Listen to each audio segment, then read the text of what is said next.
Hello, welcome back to Breakfast Central. It's time for us to look at what the newspaper front pages are saying. And this morning, we're joined by Mr. Theophilus Akatugba, a public affairs analyst. Thank you so much for joining us this morning. And quite a lot. Nigeria celebrates Independence Day tomorrow. We will be 65. I'm sure when the Union Jack came down on the 1st of October 1960, all three of us here on this set, we were in the spirit war. I do know that Mr. Akatugba was not born then. No, I was not born. Exactly. Are you sure? Are you doubting it? I don't know. Does it look I was born in 1970. plus? 3 months after the Civil War, 10 years after. 10 years after. And 3 months after, because I'm a peaceful person. Yes. I didn't waited come for out. the what? I waited. Fantastic. Great to have very you spot on one. this morning. Let's start off with the Punch. It's still the same type of headline from yesterday. Dangote versus Pengassin. NLC mobilizes workers for strike against refinery. Labour places affiliates on alert as Pengassin shuts down NNPC, NUPRC, NMDPRA offices. But we're also hearing that the courts have told them to halt this strike. NNPC Dangote Refinery signed fresh 2-year crude deal. Nigeria 65, federal government cancels Independence Day parade that was scheduled for Eagle Square in Abuja. 2027.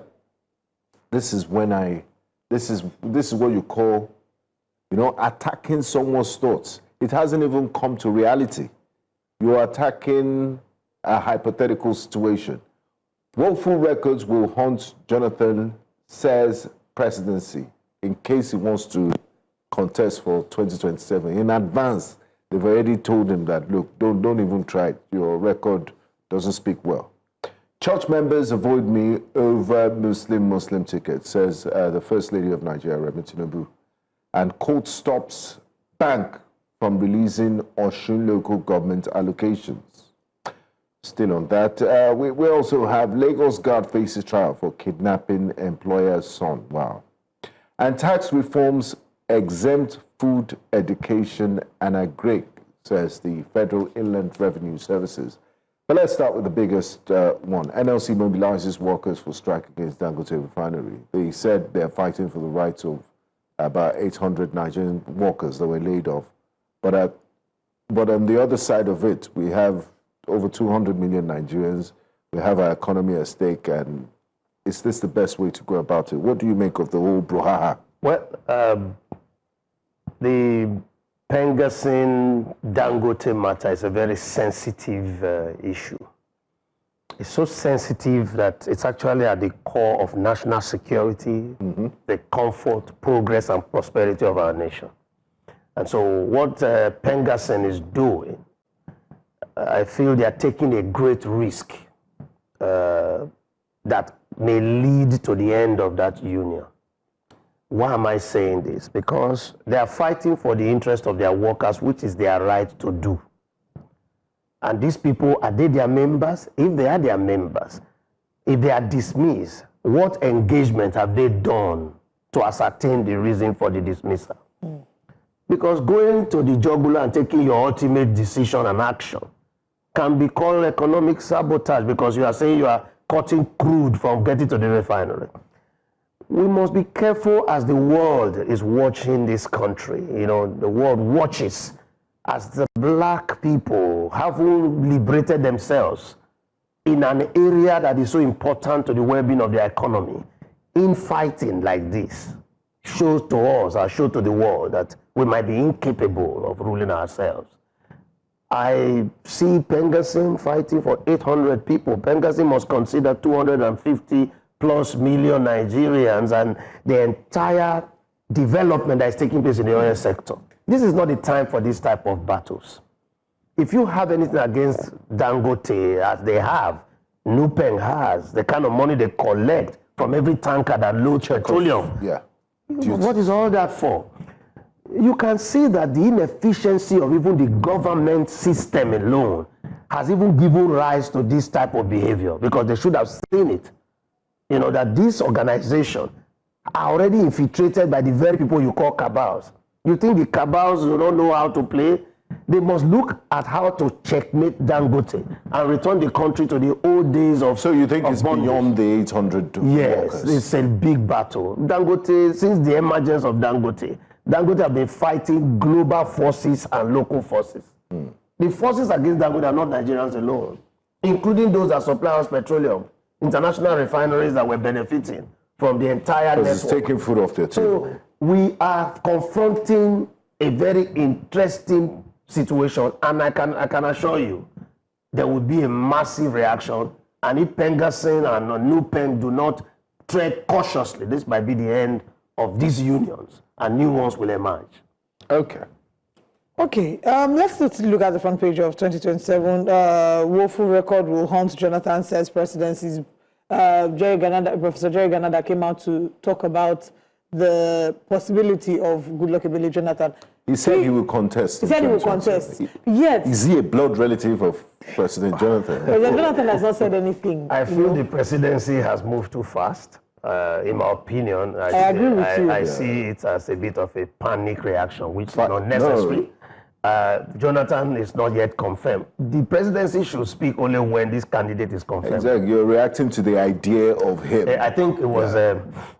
I also do not want to give it credit that it's the presidency. I would say a presidential spokesperson must have reacted, or one of his lieutenants, because Bayo Onanuga might not be the only one that is creating these messages. One of the many men created it, and he approved maybe they want to show that they are very active and they can work. But you can overreact, just like when you have overreaction of the human defense system, it can become sickness to itself. Okay. So for me, President Jonathan is being pressured to contest because, in my opinion, the presidency strategy in this election is not to have a formidable opposition.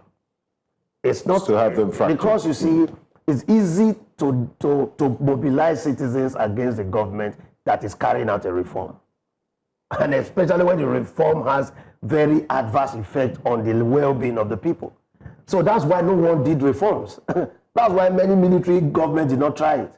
Because to reform Nigeria is it's a bitter pill to swallow. To swallow, and could lead to the end of any government. Jonathan attempted this move. He removed subsidy January 1st of that year, 2013. And you know what happened? 2013. Yeah, the current president was part of those who protested against it. That is what I'm saying. The current president protested against the move, and Jonathan chickened out. But this president says, I will stay till the end of my own reform. Now he's going to face the citizens at the polls. So for him, the best strategy, maybe the strategy they think, is to make sure that everybody that is coming to challenge the president must be so weak before the election, must be so decimated before the election. And that strategy is what they are deploying. And for me, when it comes to the issue of Jonathan, they should have waited a little bit. And in order to forestall their strategy and prevent it, that's why the opposition is also thinking of, form a sort of alliance and coalition. But how's that going? Not a coalition. They are coming together, but they've not been able to come together well. There's too many discordants. You see, they should have been more formidable than I thought. They would not come out and be playing this game. I thought they would have resolved them and appear formidable. The division in their midst is very, very, very, very, very... It's not something that is admirable if you really want to contest a formidable government. Is it because of personal interest or just a uniform type of vision or strategy? There's no uniformity of vision. They have not been able to even formalize themselves into saying this is what we want to do. Currently, they are struggling about who will take the ticket or who will be the candidate of this opposition. And all these problems play to the advantage of the current absolutely. APC government. This is what you want, because if you have a weak challenger, for example, I see that the presidency wants Peter Obi to be the challenger. The presidency doesn't want to risk an Atiku. An Atiku is even more dangerous. So an Atiku is more dangerous than a Peter Obi? Why would you say so? Let me explain it to you. From my feelers that I get, the presidency will want Obi to be the candidate of a major opposition challenger, because in the South, that would be a done deal for the president. The president will just cap it up in the North. Okay, let's hear from Mark. Mark is calling from Port Harcourt. Good morning, Mark. Thank you. Good morning. Yes, please go ahead. Very well. I want to lend my voice to the issue of the strike action by Ferguson. I am in total concurrence with the view of your guest there this morning. You see, the irony of this whole thing is that Ferguson is claiming to be fighting for the welfare of their members in Dangote refinery. But this is the same Ferguson who also have members in the moribund four refineries of the nation. And as we speak, these Ferguson members receive salaries and other things from these four moribund refineries. Under normal circumstances, these Ferguson members are supposed to be laid off from those four refineries. And if they are laid off, then the welfare of these Ferguson members will be affected. Their payments of their salaries will be affected. Why is Ferguson not interested in ensuring that the four moribund refineries of the nation are working so that the welfare of their members will be taken care of? Why are they not embarking on strike action? And just as your guest said, this strike action is touching on the economy, is touching on the security of this country, of the working of this country. So I don't know why Ferguson will be so insensitive over 800 people as against the rest 200 million people of the country. So this to me is very, very insensitive of Ferguson. Let the government do what they ought to do by ensuring that Ferguson reverses back from this line they are taking so that Dangote refinery will be functional. The Dangote refinery is the only industry, only action taken by an individual in this country to ensure that we have fuel, PMS, and other products, other petroleum products. Why is Ferguson coming to sabotage the effort of this man? I rest my case there. Thank you very Thank much you very for much, sharing. Mark from River State. He does agree with you holistically on your take on Ferguson versus Dangote. Now, still on the front page of the Punch, NNPC Dangote signed fresh 2-year crude deal. Over the weekend, in this back and forth with Ferguson, they did announce that they were going to sell refined products in dollars, and they had to reverse that decision less than 24 hours. What's the implication of this new 2-year crude deal? See, I find it sometimes irreconcilable why government officials, those who work in government, do not have empathy. They don't. A lot of them are so busy working around for their interest that such an agreement will expire before it's renewed. You should know that this agreement is going to expire and that you should not even allow any gap for us to hear that, oh, Dangote suspends sale of PMS, Naira sale of PMS. No, there's no need for that. You should know it's a 6-month agreement. You should work. You see, we are getting there. I mean, just the way you renew your cable subscription and everything, you don't wait till it expires. Sometimes, for those who wait, you know for yourself that you are doing something, you will miss 1 or 2 days of enjoying the service.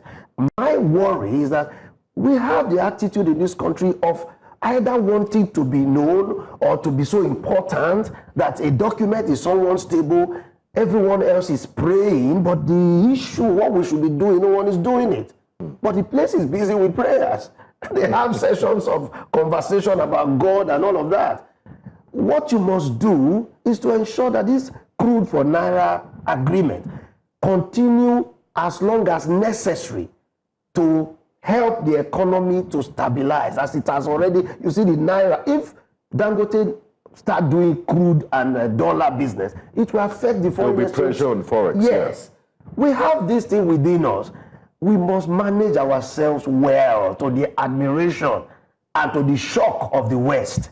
They believe we cannot. They say even to our faces. They've told me to my face, everywhere I've traveled to. They wonder how we are still surviving because they have everything about us is so, so looked down upon. And that's because of the way those in government operate. That should not have happened. Okay, let's still look at some other papers. Let's head now to the Nigerian Tribune. But we have another call from Abia, I believe. Uche is calling from Abia. Good morning, Uche. Good morning, everybody. Good morning. Please go ahead. Yeah. My contribution is that the government should, as quickly as possible, settle with Dangote and Benghazi as quickly as possible, so that we won't have a major problem. As they are settling, the problem, let them also look into Ebonyi State. As I'm talking to you now, I have about 4 or 5 tickets. One is being read. Nigeria Military Widows Association. They will give you a small paper, you pay 500 naira. I don't know whether military authority knows about this. Somebody somewhere starting his, domain and print a paper, Nigeria Military Widows Association. I don't understand. And some people have complained that things in the market are so costly. This is the problem. God bless you people. Thank you very much, Uche. Uche just raised a very important issue about this informal taxes that people collect. Even on the roads in Lagos, you see some people with funny ID cards collecting funny things, funny uniforms. In markets, I had to even hawk in markets now. They cut tickets for them. How do we regulate this, or is it part of the new tax policy? What I see is that Nigerians must learn to own their communities. Sometimes we are a bit too laid back. Yes, disinterested. In many societies, these issues are dealt with at those local levels. Because how come you allow people to just fleece you of taxes at will? Yeah, stopping their own choosing. Dispatch riders. Yes, and it's so common in Lagos State, for example. Agberoism. Yes, and these people appear to have the backing or the subtle approval of the state, in which the state even talk about and law enforcement. Your vehicle will not break down. In a minute, someone will show up as the chief controller of the environment. And I have fallen victim. He will take advantage of you in the open glare. It sends a signal. Zero empathy. It sends a very bad signal of the safety and the quality of life of our people. I do international events. And when I do international events, Nigeria is not an attractive destination as at today. Everyone do not want to come to Nigeria for an event. And events are one of the big ways to market a nation. Dirty December is priding itself for having attracted a lot of visits. But because of sex tourism, those in those industries can go to anywhere.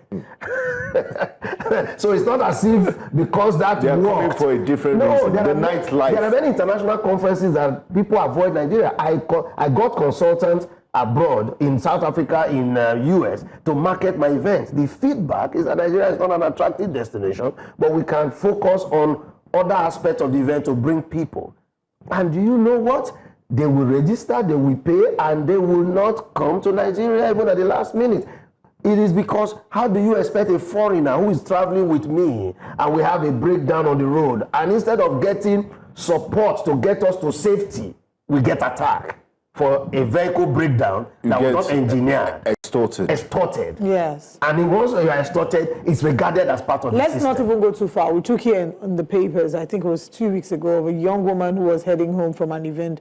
Unfortunately, she had an accident on Third Mainland Bridge, fell into the water, into the lagoon. And by the time rescue services were there, do you know her family was asked to pay 300,000 naira to recover her body? This is the system. And it's not by the emergency services, it's by the local fishermen. So zero empathy. That's it. We've lost our humanity. If you don't have empathy and you don't have love, what you have is like a hell that you want to run away from. Survival of the fittest. Hell is about everyone doing something for their own benefit, and that's the hell. Okay, let's take this call from Frank.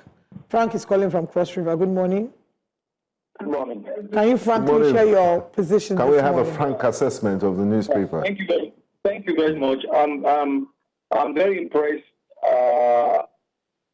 from all the discussions you are making. Let me say something for the record purpose. You see, there are institutions that have been established by the Federal Republic of Nigeria, and those institutions are trying to extend their supervisory conditions more than even the Constitution of the Federal Republic of Nigeria. For instance, what these institutions are doing now, they are trying to make the president look as if the president is not doing anything. For instance, President Tinubu is a very active, proactive president. What he has done so far, I don't think any president can have the courage and the boldness to do what he's doing. No president can have the courage and the boldness to do what he's doing. For instance, if you must reform Nigeria, Nigerians must also be angry when the reform is coming on. But for now, let me digress a little bit and go to this Dangote issue. NUPENG should not be able to control the affairs of Nigeria. They were established by certain laws, and the laws are governing them. If government begin to find that they want to cause, because at the end of the day, the common man who is working on the street, the one that will bear the brunt and suffer. Because when once they start fighting, there's no fuel here, no fuel there. Everywhere is strangulated. The economy becomes bad. Prices of food will rise. And I keep rising, and Nigerians will be suffering. So if they, for me as a Nigerian, if they find out that these institutions are not a problem, they're frustrated. And so we can have a direction in this country. We can't be repeating the same status quo from the first year, 10 years, second year, the first, second republic. We are still having the same problem in Nigeria. We should face the reality. If government can intervene, government call both parties into a round table and discuss with them. Say, look, gentlemen, what you are doing is affecting Nigeria, and we are the ones suffering. But the way it's going now, if you look at the geometry now, if you look at economic geometry, you saw that now, the way it's going now, our fuel will become 12 per liter, will be going to almost 2,000 per liter if we don't take time for what is going now. And we are almost entering the Christmas period. So my only input is that government should go to all the parties concerned into a round table and see how they can overrule most of those decisions they are taking for the betterment of Nigerian people. Thank you very much. Thank you very much. I mean, like you said in your opening statement, that this borders on economic sabotage and it has a national security dimension to it. So, I mean, Pengasyn can be bigger than the government. So the government needs to be firm and assertive and take a definite stand. And they should know that if an industry is changing, it's evolving, we have the PIA, we have all. Pengasyn needs to now apply a new way of doing business. They need to change with the times. They need to change with the time. You see the battle between Otedola and Ron Umaru. You see the revelations because with these reforms coming, so much and so many people have lost their hold. They've lost their Nigerians. A lot of Nigerians elite were rent seekers. They were rent seekers, making money out of the chaos and the misery of the citizens. And the citizens do not know. The easiest person to fight was the government. Today, Pengasyn is not fighting. It was easy then when Labour fight government. People were disenchanted with government anyway. So they naturally went with the Labour unions because they were seen to be fighting the government that they cannot fight. Today, Pengasyn and NUPENG are fighting a private investor that has brought succor to the citizens. Indirectly, you are fighting the citizens. All right, you wrap up on that thought process in a moment. Let's just go on a very quick break. We'll be right back. Welcome back to Breakfast Central. We're about to exit the studio, but we have Mr. Theophilus Akatugba here. So now land on the thought we're talking about this Dangote, Pengasyn. I was saying that Pengasyn and NUPENG should know now to fight Dangote is to fight the citizens, because the activities of Dangote is to the huge benefit of the people of Nigeria, whose economy will improve. He also has the capacity to bring in investors, because this is the first major, one of the most iconic private investments that has such far-reaching impact and effect.